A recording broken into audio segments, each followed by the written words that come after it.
వేరే వాళ్ళకి మళ్ళీ బ్యాచ్ పంపేయడం ఇట్స్ నాట్ రైట్. ఎవరు ఇప్పుడు బ్యాచ్ మనీష్ మీకు బ్యాచ్ రాలా? నేను రాలేదు. మీరు మాట్లాడట్లేదు. మీరు ఈ పాయింట్ బ్యాచ్ రాలా?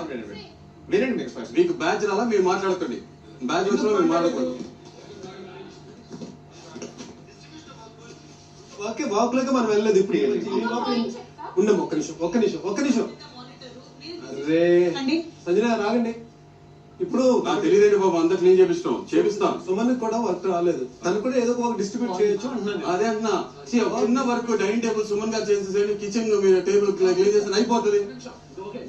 ఇఫ్ ఇన్ కేస్ అని వస్తే నా మీద తీసుకుంటా,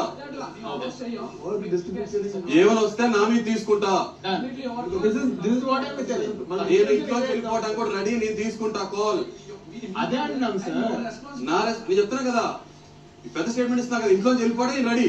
ఒక్క నిమిషం జస్ట్ ఒక పాయింట్ చెప్పాలి అనుకున్నా. ఇప్పుడు ఇంత టాస్క్ పెట్టి ఇన్ని బ్యాచెస్ ఇచ్చి మీరు మానిటర్ వాళ్ళకి పని ఇచ్చారు అని చెప్పి అన్ని చెప్పినాక బ్యాచెస్ అన్ని అయిపోయినాక సో వాళ్ళకి బ్యాచెస్ లేవు